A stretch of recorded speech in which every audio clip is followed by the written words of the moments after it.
தமிழ் பாதை நேயர்களுக்கு வணக்கம். அதிமுக, பாஜக தலைமையிலான தேசிய ஜனநாயக கூட்டணி ஏறத்தாழ இறுதி வடிவம் பெறும் நிலைமையில் இருக்குது. இப்போ அந்த கூட்டணியில் எந்தெந்த கட்சிகள் இடம்பெறும், அந்தந்த கட்சிகளுக்கு எத்தனை தொகுதிகள் ஒதுக்க வாய்ப்பு இருக்கு அப்படிங்கிற தகவலை விரிவாக பார்க்கலாம் வாங்க. இந்த கூட்டணியில் முதலாக கையெழுத்திட்ட கட்சி, ஒப்பந்தத்தில் கையெழுத்திட்ட கட்சின்னா நம்மளுக்கு தெரியும், அன்புமணி தலைமையிலான பாட்டாளி மக்கள் கட்சி. பாட்டாளி மக்கள் கட்சிக்கு பெரும்பாலும் 19 தொகுதிகளும் மேலும் ராஜ்யசபாவில் ஒரு தொகுதியும் ஒதுக்க வாய்ப்புள்ளதாக தெரிகிறது. பாட்டாளி மக்கள் கட்சி சார்பாக விருப்ப தொகுதிகளாக தர்மபுரி, மயிலம், மேட்டூர், பென்னாகரம், கும்மிடிப்பூண்டி, விக்கிரவாண்டி, ஆற்காடு, செஞ்சி, ஜெயங்கொண்டம், கீழ்பெண்ணாத்தூர், கீழ்வேலூர், மயிலாடுதுறை, நெய்வேலி, சங்கராபுரம், சோளிங்கர், திருப்போரூர், திருப்பத்தூர், வந்தவாசி, விருதாச்சலம் ஆகிய தொகுதிகளை கேட்டுள்ளதாக நமக்கு தகவல் கிடைச்சிருக்கு. இதில் ஒரு சில தொகுதிகள் மாறுதலுக்கு உட்படுறதாகவும் இருக்கும். அதே போல மருத்துவர் ஐயா ராமதாஸ் தலைமையிலான அணியையும் இந்த கூட்டணிக்குள்ள கொண்டு வந்து ஒரு சில தொகுதிகள் ஒதுக்கி, அதாவது இப்போ சட்டமன்ற உறுப்பினர்களாக அங்கே இருக்கின்ற கோகா மணி அவர்களுக்கும் சேலம் அருள் அவர்களுக்கு உட்படுறவங்களுக்கு சீட்டு ஒதுக்கி அவர்களையும் கூட்டணிக்குள் தக்க வைத்துக் கொள்ளும் முயற்சியும் இருக்கு. அது இன்னும் இறுதி வடிவம் பெறாமல் இருப்பதாக தகவல் கிடைக்குது. அடுத்ததாக கூட்டணியில் 2 நாட்களுக்கு முன்பு இணைந்த டிடிவி தினகரன் தலைமையிலான அம்மா மக்கள் முன்னேற்ற கழகத்திற்கு 8லிருந்து 9 தொகுதி ஒதுக்க வாய்ப்புள்ளதாக தெரிகிறது. டிடிவி தினகரன் கடந்த பேட்டிகள் எல்லாம் குறிப்பிட்டது போல், அதாவது அவருடன் அந்த கஷ்டமான காலத்தில் கூட பயணித்த முன்னாள் சட்டமன்ற உறுப்பினர்கள், முன்னாள் அமைச்சர்களுக்கு கண்டிப்பாக சீட்டு வாங்கணுங்கிற குறிக்கோள் இருக்கிறாரு. அவர் பேட்டியில் குறிப்பிட்டிருந்தார், இந்த மாதிரி என்னுடைய கஷ்டமான காலத்தில் என் கூட பயணித்தவர்களை கண்டிப்பாக இந்த முறை சட்டமன்றத்துக்கு அனுப்புவேன் அப்படின்ட்டு சூளுரை வச்சிருந்தாரு. அதுபடி பார்த்தீங்கன்னா முக்கியமாக ஒரு 18 தொகுதிகள் கொடுத்து அதில் ஒரு 9 தொகுதிகள், 8லிருந்து 9 தொகுதிகள் வேண்டும்னு கேட்டிருந்தா ஒரு தகவல், அதிகாரப்பூர்வம் இல்லாத தகவல் வெளிவந்திருந்தது. அதுபடி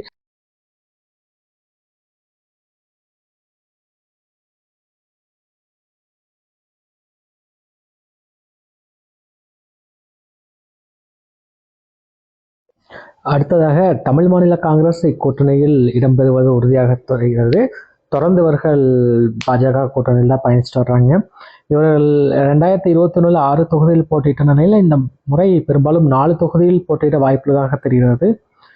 ஈரோடு கிழக்கு, காங்கேயம், லால்குடி, பட்டுக்கோட்டை ஆகிய 4 தொகுதியில் போட்டியிட வாய்ப்புள்ளதாக தெரிகிறது. அதே போல பாரிவேந்தர் தலைமையிலான இந்திய ஜனநாயக கட்சி இந்த கூட்டணியில் இடம்பெறுவது உறுதியாக இருக்குது. இந்திய ஜனநாயக கட்சி எத்தனை தொகுதி கேட்டு எத்தனை தொகுதியில் போட்டியிடும்ங்கிற தகவல் எதுவும் அதிகாரப்பூர்வமாக எதுவும் வரல. 1 அல்லது 2 தொகுதிகள் பெரும்பாலும் போட்டியிட வாய்ப்புள்ளதாக தெரிகிறது. அடுத்ததாக ஏசி சண்முகம் அவர்கள் தலைமையிலான புதிய நீதி கட்சியும் இந்த கூட்டணியில் இடம்பெறுவது உறுதியாக தெரிகிறது. இவர்களும் எத்தனை தொகுதி பெறுவார்கள், எங்கு போட்டியிடுவார்கள் என்ற எந்த ஒரு தகவலும் இதுவரை வெளியாகவில்லை.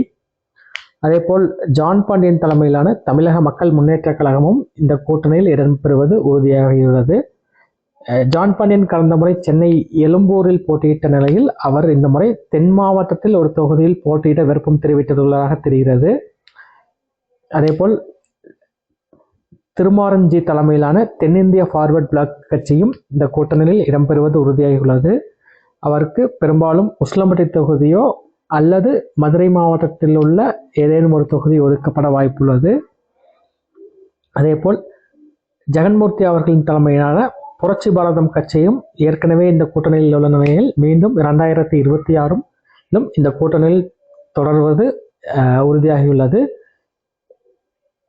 2021 ஜெகன்மூர்த்தி அவர்கள் வேலூர் மாவட்டத்தில் உள்ள கேவி குப்பத்தில் போட்டியிட்டு வெற்றி பெற்றுள்ள நிலையில் அந்த தொகுதியில் இந்த முறை பாஜகவின் வேட்பாளரான கார்த்திகேயனை நிறுத்த முயற்சி செய்வதால் ஜெகன்மூர்த்தி அவர்களை சென்னையில் ஏதேனும் ஒரு தொகுதியில் போட்டியிட வாய்ப்புள்ளதாக தெரிகிறது.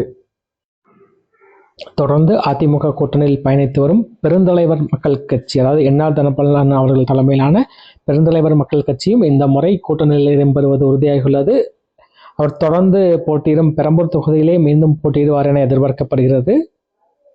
அதேபோல் புதிய தமிழகம் கட்சி இன்னும் கூட்டணியில் இணைவது உறுதியாகவில்லை. பெரும்பாலும் இறுதி இணைவும் என எதிர்பார்க்கப்பட்டாலும் எந்தெந்த தொகுதி அவர்களுக்கு ஒதுக்குவது என்பதில் சிக்கல் நீடிப்பதாக தெரிகிறது. அதேபோல் மற்ற கட்சிகளுக்கு 1 அல்லது 2 தொகுதிகள் ஒதுக்கும் நிலையில் இவர்கள் கூடுதல் தொகுதி கேட்பதாலும் சிக்கல் ஏற்பட்டுள்ளதாக தெரிகிறது. இவர்கள் முக்கியமாக கேட்கும் ஒட்டப்பிடாரம், நிலக்கோட்டை உள்ளிட்ட தொகுதிகள் அதிமுக, பாஜக செல்வாக்குள்ள தொகுதிகளால் எத்தனை தொகுதிகள் என ஒதுக்குவது, எங்கு ஒதுக்குவது என்பதில் சிக்கல் நீடித்து வருவதாக தெரிகிறது. அதேபோல் விவசாயிகள் சங்க தலைவரான சொல்லேர் உழவன் செல்லமுத்து அவர்கள் இந்த கூட்டணிக்கு ஆதரவு தெரிவித்துள்ளார். வாய்ப்பு இருந்தால் அவரை கொங்கு மண்டலத்தில் ஏதேனும் ஒரு தொகுதியில் தாமரை சின்னத்தில் அல்லது இரட்டை இலை சின்னத்தில் போட்டி களம் காண வைப்பது என்ற ஒரு தகவலும் வந்துள்ளது.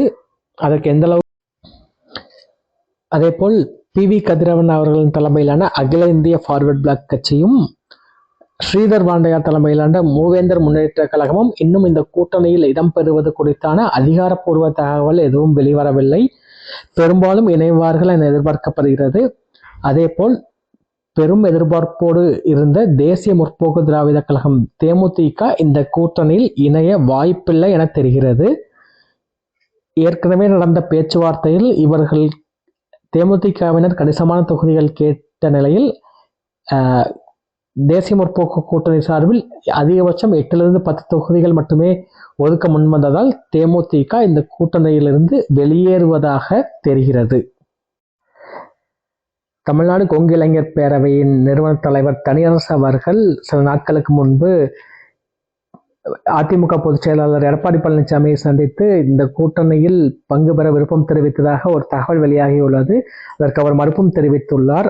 எனவே இந்த கூட்டணியில் அவர் இடம்பெறுவது சந்தேகம் என தெரிகிறது. அதேபோல் சில நாட்களுக்கு முன்பு புதிய கட்சி தொடங்கிய பொற்கொடி ஆம்ஸ்ட்ராங் அவர்கள் தொடங்கிய தமிழ் மாநில பகுஜன் சமாஜ் இந்த கூட்டணியில் பங்கு பெற்று வடசென்னை பகுதியில் ஒரு தொகுதியில் பொற்கொடி ஆம்ஸ்ட்ராங் அவர்கள் களம் காண வாய்ப்புள்ளதாகவும் ஒரு தகவல் வெளியாகியுள்ளது.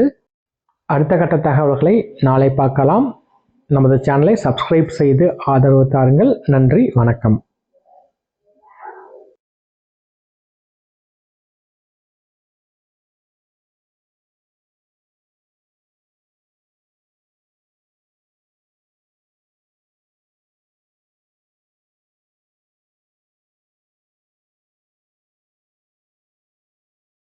அடுத்த கட்ட தகவல்களை நாளை பார்க்கலாம். நமது சேனலை சப்ஸ்கிரைப் செய்து ஆதரவு தாருங்கள். நன்றி, வணக்கம்.